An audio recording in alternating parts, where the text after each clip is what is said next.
नमस्ते प्रणाम तक का हाल बा भाई लोग। तो फिर से तोरा लेंगे एगो नए वीडियो में स्वागत बा। आज हम बात करे वाला बानी प्रमोद प्रेमी के गाना के बारे में, जौन बहुत ही गाना अच्छा लेके आइल बड़न आ बहुत ही जबरदस्त बा। जौन एल्बम के नाम बा सलवार में तलवार।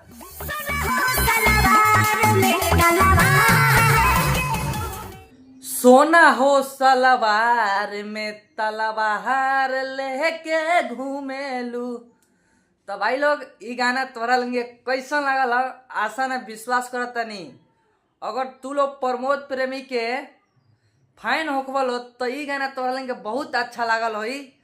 ई गाना के पूरा सपोर्ट करे के बा तो जाइन लोग प्रमोद प्रेमी इंटरटेनमेंट पर। ई गाना वहाँ रिलीज हो गई बा यूट्यूब चैनल पर, जौन प्रमोद प्रेमी के चैनल ह प्रमोद प्रेमी इंटरटेनमेंट।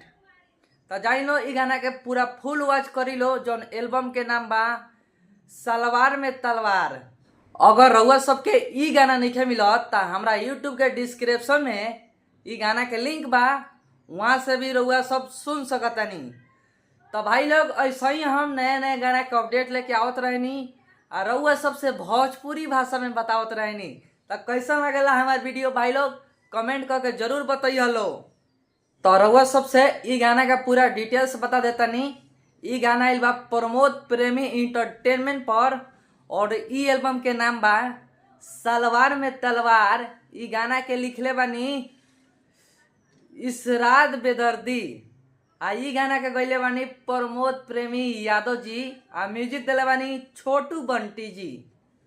रउआ सबसे पहले भोजपुरी गाना का अपडेट बतावत रहनी। तो भाई लोग अगर हमारा बारे में नहीं खलो जानो तब थोड़ा जान पहचान करा दी से भी हमारा चैनल पर नया बा। हम शायर में नारायण निराला आप सबके छोट भाई, हम ऐसा ही वीडियो लेके आवत रहनी। जय भोजपुरी समाज, जय बिहार। तो भाई लोग फिर मिले नेक्स्ट वीडियो में, तब तक के लिए पूरा फुल एंजॉय कर लो।